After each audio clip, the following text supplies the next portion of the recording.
In this video, we will complete Chapter 8 Microbes in Human Welfare of Class 12 Biology. तो microbes हमारे biological system का बहुत ही important part है जो हमें बहुत ही डिफरेंट एनवायरमेंटल कंडीशंस में देखने को मिलते हैं, चाहे वो सॉइल है, water, air, inside our bodies, और वो हमें बहुत सारे एक्सट्रीम कंडीशंस में भी मिलते हैं क्योंकि वो वहाँ पे अडेप्ट कर सकते हैं, जैसे कि thermal vents, deep in the soil, under thick layers of snow, acidic environmental conditions में भी हमें वो देखने को मिलते हैं। बहुत diverse kind of microbes present हैं हमारे आसपास, जैसे protozoa, bacteria, fungi, microscopic animals and plants, viruses, viroids, prions. तो ये सारे माइक्रोस्कोपिक ऑर्गेनिजम्स हैं जिन्हें हम माइक्रोब्स बोलते हैं। माइक्रोब जैसे बैक्टीरिया और फंजाई हैं, उन्हें हम लैब कंडीशंस में भी ग्रो कर सकते हैं न्यूट्रिएंट मीडिया में, और उन कल्चर्स को फिर हम माइक्रो ऑर्गेनिजम्स की स्टडी के लिए यूज़ करते हैं। इस स्लाइड में कुछ माइक्रोब्स की पिक्चर्स गिवन हैं, जैसे बैक्टीरियाज हैं, rod shape bacterias and spherical bacterias, viruses given है जैसे बैक्टीरियोफेजेस एंड एडिनोवायरस, और सबसे नीचे गिवन है colonies of bacterias and fungal colonies, जो कि हम लैब कंडीशंस में ग्रो करते हैं। इस चैप्टर में हम माइक्रोब्स के बहुत सारे यूजेस पढ़ेंगे, तो उनको हमने डिफरेंट कैटेगरीज में डिवाइड किया है on the basis of their uses. तो सबसे पहले हम उसको पढ़ेंगे microbes in household product, फिर इंडस्ट्रियल प्रोडक्ट में हम माइक्रोब्स को कैसे यूज करते हैं, then sewage treatment, then for biogas production, फिर माइक्रोब्स को हम बायो कंट्रोल एजेंट्स की तरह कैसे यूज करते हैं, और in the last we will study the bio fertilisers. First category is microbes in household product, जिसमें सबसे पहले है कर्ड फॉर्मेशन। तो कर्ड फॉर्मेशन के लिए जो हम बैक्टीरिया यूज करते हैं वो है लैक्टोबैसिलस और लैक्टिक एसिड बैक्टीरिया, जो कि मिल्क को कर्ड में कन्वर्ट कर देता है। ये जो बैक्टीरिया है ये मिल्क को कोगुलेट कर देता है, और जो मिल्क प्रोटीन होता है केसिन, उसको डाइजेस्ट कर देता है। इसके दो बेनिफिट्स हैं। सबसे पहले तो ये मिल्क में विटामिन B12 का अमाउंट है वो इंक्रीज कर देता है। दूसरा, ये हमारे स्टमक में जो डिजीज कॉजिंग माइक्रोब है उनको भी रोकता है। हाउस होल्ड प्रोडक्ट में हमारा सेकेंड यूज है formation of idli, dosa and bread. Idli और डोसा बनाने के लिए जो हमारा आटा होता है उसको हम बैक्टीरिया से फर्मेंट करते हैं, और ब्रेड बनाने के लिए हम उसको फर्मेंट करते हैं बाय बेकर्स ईस्ट, जिसको हम बोलते हैं सैक्रोमाइसिस सेरेविसी। तो इससे फर्मेंटेशन के बाद जब CO2 रिलीज होती है तो ब्रेड है वो पफी बन जाता है। हाउस होल्ड प्रोडक्ट में जो नेक्स्ट यूज है हमारा माइक्रोब्स का वो है for the formation of toddy. Toddy एक ट्रेडिशनल ड्रिंक है जो कि साउथ इंडिया में पिया जाता है, और ये बनाया जाता है by fermenting sap from palm. Palm का जो सैप है उसको फर्मेंट करके ये बनाया जाता है। फिर कुछ और फूड भी हम बनाते हैं by fermenting fish, soybean and bamboo shoots. और लास्ट जो हमारा यूज है वो है चीज की फॉर्मेशन के लिए जो हम माइक्रोब्स को यूज करते हैं। तो हमारे दो टाइप के चीज हैं, स्विस चीज और रैक्यूफोर्ड चीज।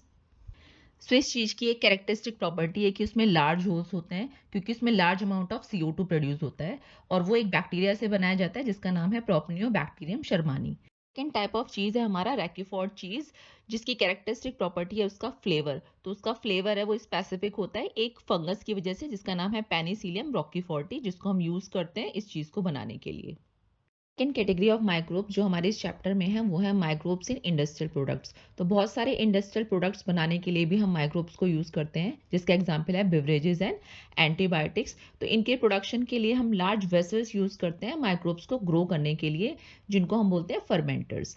सबसे पहला जो प्रोडक्ट है हमारा ये इंडस्ट्रियल प्रोडक्ट में वो है हमारा फर्मेंटेड बेवरेजेस, जिसका एग्जाम्पल है wine, beer, whisky, brandy and rum. तो इनको बनाने के लिए हम जो माइक्रोब यूज करते हैं उसको बोलते हैं ईस्ट। इन बिवरेजेस को फिर हमने दो कैटेगरी में डिवाइड किया है, कि एक तो जो बिना डिस्टिलेशन के बनती है, विदाउट डिस्टिलेशन, उसका एग्जांपल है वाइन एंड बियर, और जो डिस्टिलेशन के बाद बनती है उसका एग्जांपल है विस्की, ब्रांडी एंड रम। इसके अलावा इथेनॉल के प्रोडक्शन के लिए भी हम ईस्ट को यूज करते हैं। तो सेम ईस्ट जो कि हम ब्रेड की फॉर्मेशन के लिए यूज करते हैं, सैक्रोमाइसिस सेरेविसी और ब्रूअर्स ईस्ट जिसको हम बोलते हैं, वो सेम ईस्ट हम यूज करते हैं, और इसमें हम लेकिन फर्मेंट करते हैं सीरियल्स और फ्रूट जूसेस को। सीरियल्स और फ्रूट जूसेस में हम ईस्ट को यूज करते हैं और तब हम इथेनॉल का प्रोडक्शन करते हैं। इंडस्ट्रियल प्रोडक्ट्स में हमारा सेकंड प्रोडक्ट है antibiotics. Anti means against and bio means life, means against life. तो एंटीबायोटिक्स को हम यूज करते हैं टू किल बैक्टीरियाज। सबसे पहले साइंटिस्ट जिन्होंने इसको डिस्कवर किया था वो थे अलेक्जेंडर फ्लेमिंग।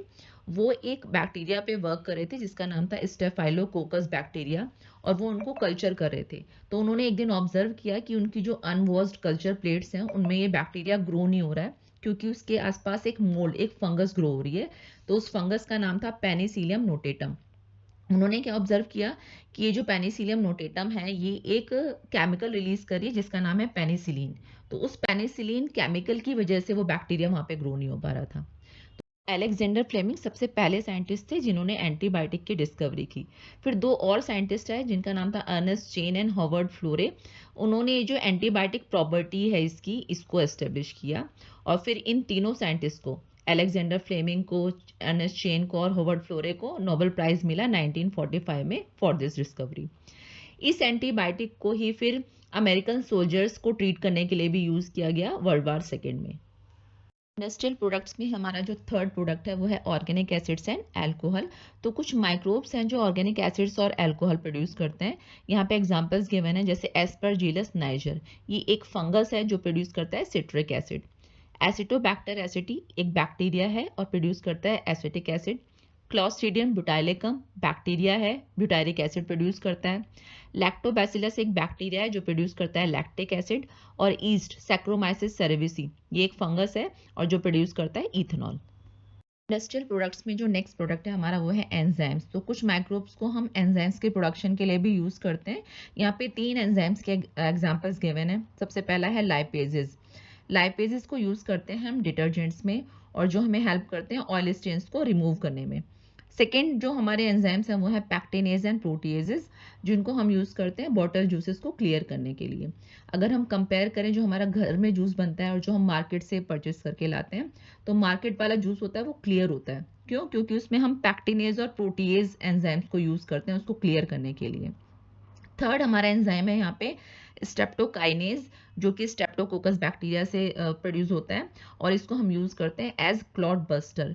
कुछ पेशेंट्स की ब्लड वेसल्स में जब क्लॉट आ जाते हैं तो उनको रिमूव करने के लिए हम इसको एंजाइम को यूज़ करते हैं। लास्ट प्रोडक्ट है हमारा बायोएक्टिव मॉलिक्यूल्स। तो कुछ माइक्रोब्स को हम बायोएक्टिव मॉलिक्यूल्स के प्रोडक्शन के लिए भी यूज़ करते हैं। इसमें 2 एग्जांपल्स गिवन है। सबसे पहला एग्जांपल है हमारा साइक्लोस्पोरिन ए, जिसको प्रोड्यूस करने के लिए हम यूज़ करते हैं एक फंगस को जिसका नाम है ट्राइकोडर्मा पॉलीस्पोरम। और साइक्लोस्पोरिन ए को हम यूज़ करते हैं as a immunosuppressive agent. ये हम उन पेशेंट्स के लिए यूज़ करते हैं जिनका ऑर्गन ट्रांसप्लांटेशन होता है। सेकेंड जो हमारा बायोएक्टिव मॉलिक्यूल है वो है स्टेटिन, जो एक फंगस प्रोड्यूस करता है जिसका नाम है मोनास्कस पर्प्यूरियस। और इसको हम यूज़ करते हैं ब्लड कोलेस्ट्रॉल के लेवल को कम करने के लिए। ये जो हमारा स्टेटिन है ये कॉम्पिटिटिव इनिबिटर की तरह वर्क करता है कोलेस्ट्रॉल की सिंथेसिस में और फिर ये कोलेस्ट्रॉल का लेवल है उसको रिड्यूस कर देता है। Topic is microbes in sewage treatment. Daily हमारे घरों में large amount of waste water produce होता है जो कि लार्ज अमाउंट में ह्यूमन एक्सक्रीटा कंटेन करता है। ऐसे वाटर को हम बोलते हैं सीवेज। इस वाटर के अंदर ऑर्गेनिक मैटर और माइक्रोब्स भी प्रेजेंट होते हैं और ये जो माइक्रोब्स हैं ये पैथोजेनिक होते हैं जो बहुत सारे डिजीज कॉज कर सकते हैं। इसीलिए हम इस वाटर को डायरेक्टली वाटर बॉडीज़ के अंदर नहीं डाल सकते। तो वाटर बॉडीज़ में डालने से पहले हम इसको ट्रीट कराते हैं बाय सीवेज ट्रीटमेंट प्लांट्स, ताकि ये लेस पॉल्यूटिंग हो जाए। सीवेज ट्रीटमेंट प्लांट में कुछ माइक्रोब्स हैं जो ये प्रोसेस करते हैं, उनको बोलते हैं हेट्रोट्रॉफिक बैक्टीरिया। मीन्स वो नेचर में हेट्रोट्रॉफिक होते हैं और वो सीवेज में नेचुरली ही प्रेजेंट होते हैं। ये प्रोसेस 2 स्टेप में कंप्लीट होती है, primary treatment and secondary treatment. इस प्रोसेस में हमारा पहला स्टेप है प्राइमरी ट्रीटमेंट और फिजिकल ट्रीटमेंट। ये हम 2 प्रोसेस के थ्रू करते हैं, पहला फिल्ट्रेशन और सेडिमेंटेशन। फिल्ट्रेशन के थ्रू हम जो भी फ्लोटिंग डेब्रिस या फ्लोटिंग जो भी इम्प्योरिटीज़ हैं उनको रिमूव करते हैं।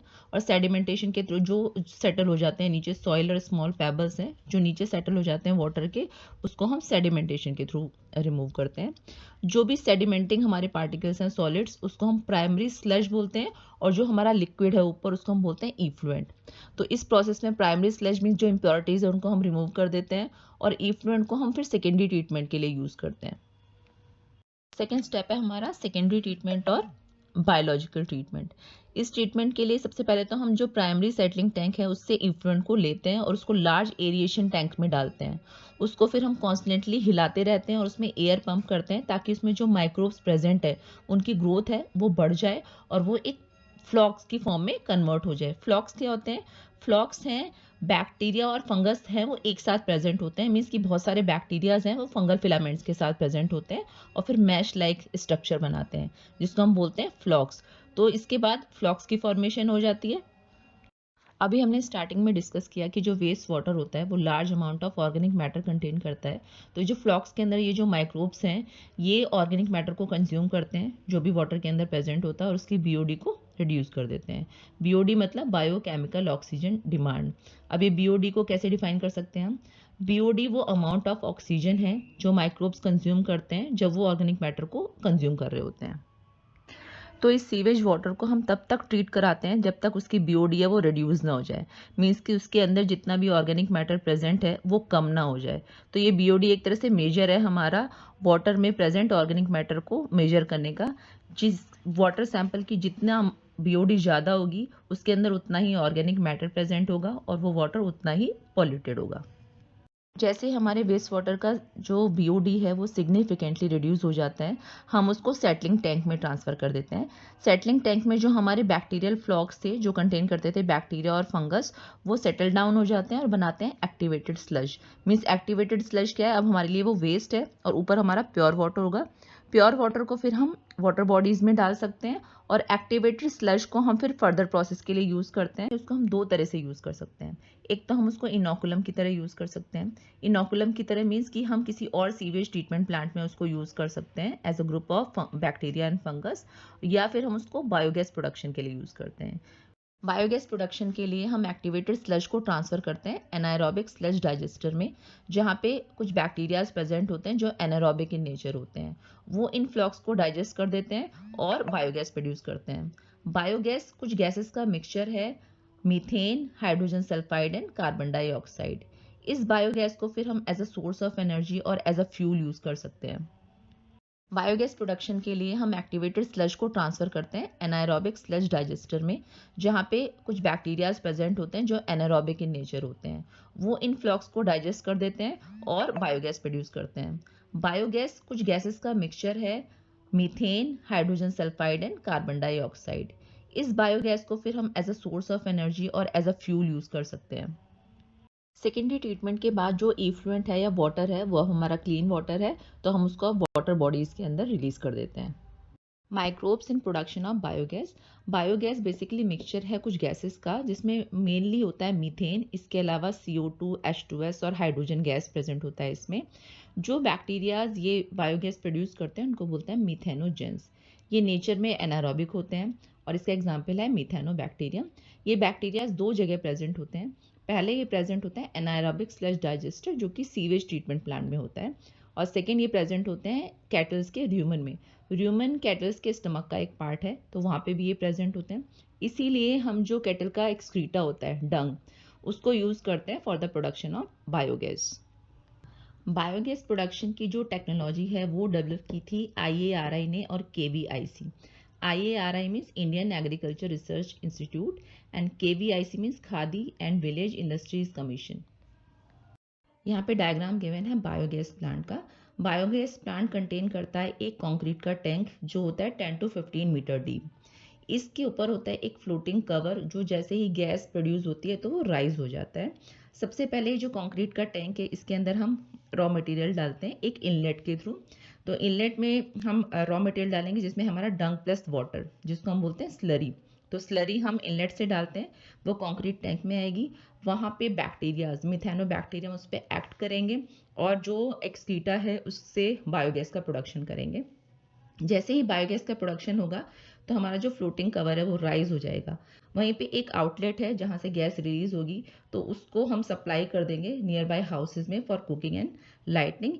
इसके अलावा एक और आउटलेट होता है बायोगैस प्लांट में, जहाँ से हम जो स्प्लेंट स्लरी है जो हम यूज़ कर चुके हैं स्लरी, वो हम ले सकते हैं, रिमूव कर सकते हैं और यूज़ कर सकते हैं as a fertiliser. Studying is microbes as bio control agents. अगर हम प्लांट डिजीजेज और पेस्ट को कंट्रोल करने के लिए बायोलॉजिकल मेथड्स यूज कर रहे हैं तब हम उसे बोलेंगे बायो कंट्रोल। यानी लिविंग फॉर्म्स को कंट्रोल करने के लिए हम दूसरी लिविंग फॉर्म्स को अगर यूज कर रहे हैं तब हम उसे बायो कंट्रोल की कैटेगरी में रखेंगे। तो पहले हम केमिकल्स यूज करते थे लाइक पेस्टिसाइड्स एंड इंसेक्टिसाइड्स इनको कंट्रोल करने के लिए, लेकिन उसके बहुत सारे डिसएडवांटेजेस हैं। तो सबसे पहला है कि वो टॉक्सिक होते हैं और हार्मफुल होते हैं ह्यूमन बींग्स के लिए और एनिमल्स के लिए। फिर वो हमारे इन्वायरमेंट को और प्लांट्स को भी पॉल्यूट करते हैं। थर्ड, अगर हम वीडीसाइड्स यूज़ करें वीड्स को रिमूव करने के लिए, वो भी हमारी सॉइल को पॉल्यूट करते हैं। तो अगर हम ऑर्गेनिक फार्मिंग करते हैं विदाउट यूजिंग दीज केमिकल्स तो वो हमारे लिए बहुत ही बेनिफिशियल होगा।